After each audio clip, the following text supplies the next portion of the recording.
नमस्कार दोस्तों, civil engineering support के एक बहुत ही महत्वपूर्ण वीडियो में आपका स्वागत है। मैं हूं आपका दोस्त इंजीनियर अभिषेक सिंह।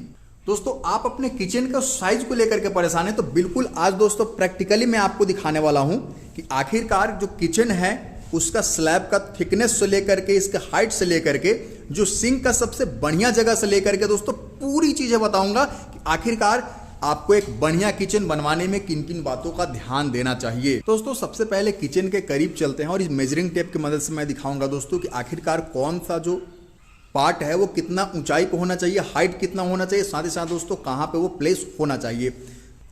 दोस्तों, भले ही पहला नज़र में आपको ये किचन बहुत शानदार लग रहा होगा, लेकिन इस किचन में भी दोस्तों बहुत सारी गलतियां की गई है जिसको आपको अपने घर में नहीं दोहराना है।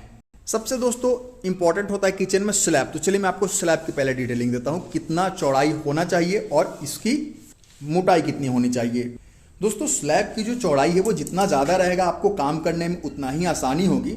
आप देख सकते हैं दोस्तों 2 फीट का जो है वो स्लैब का चौड़ाई रखा गया है, जो कि काफ़ी सही है।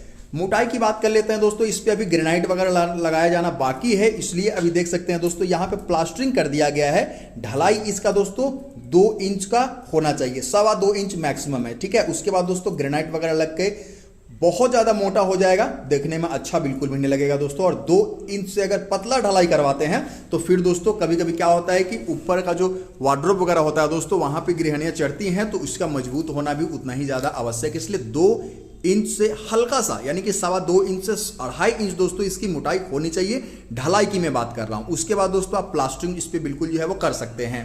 दोस्तों, जो स्लैब का नीचे का जो हाइट है दोस्तों वो उसमें कम से कम दोस्तों जो 25 इंच का लगभग में आपका सिलेंडर है वो बिल्कुल अंदर जाना चाहिए। और ये आपको एज्यूम करना है दोस्तों कि अभी इस पे पीसीसी किया हुआ है तो 2 से 2.5 इंच लगभग दोस्तों 3 इंच और ये इस पे टाइल्स वगैरह लगाने में दोस्तों जो है वो इसकी हाइट और ऊपर हो जाएगी। तो इस चीज़ का भी आपको ध्यान देना है। नीचे में कम से कम 1/2 इंच का प्लास्टर होगा तो उस चीज़ को भी आपको देखना है कि आपका 25 इंच का जो सिलेंडर है वो सही तरीके से आ जाए। अब दोस्तों बात कर लेते हैं कितना इसका ऊंचाई रखा जाए ताकि खाना बनाने में किसी प्रकार की कोई दिक्कत ना हो। दोस्तों चलिए मैं आपको इसकी हाइट दिखा देता हूँ। अगर दोस्तों इसका हाइट देखेंगे तो आप पाएंगे 32 इंच का है। दोस्तों इसका हाइट जो है वो मैं आपको बता रहा हूं कम से कम जो है वो 34 इंच होना चाहिए, ठीक है। तब आपको खाना बनाने में किसी प्रकार का कोई दिक्कत नहीं होगा। चूंकि ये बहुत ज़्यादा नीचे होगा फिर भी दोस्तों आपको झुक करके खाना बनाने में थकान ज़्यादा होगा। ये बहुत ज़्यादा ऊंचा होगा तो वैसे भी इसमें काम करना आसान नहीं है। दोस्तों एक और इंपॉर्टेंट पॉइंट है इस वीडियो में डिस्कस करना चाहता हूं दोस्तों। ये जो आप देख रहे हैं सिंक का जो जगह है ये मेरे हिसाब से बिल्कुल गलत जगह पे सिंक दिया गया है।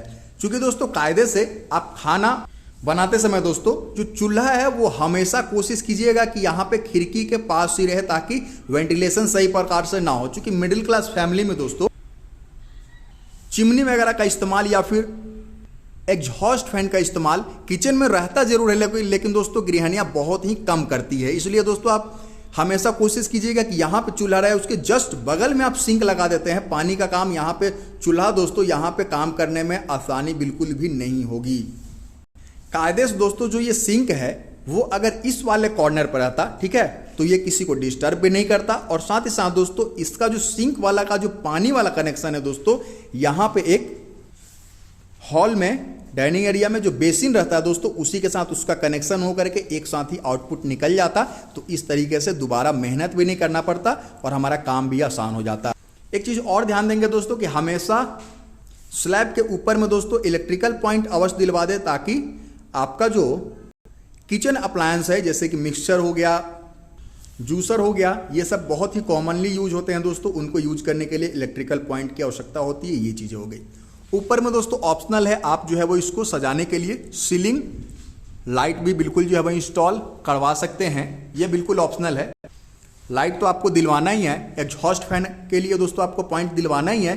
गीजर के लिए आपको दोस्तों इलेक्ट्रिकल पॉइंट दिलवाना ही है। गीजर के लिए पानी का पॉइंट दिलवाना ही है। साथ ही साथ दोस्तों आप देखेंगे तो यहाँ पे मिक्सचर लगाया जाएगा। और साथ ही साथ दोस्तों ये वाला जो पॉइंट है ये घर के जो वाटर प्यूरिफायर है दोस्तों उसको इनपुट यहाँ से मिलने वाला है।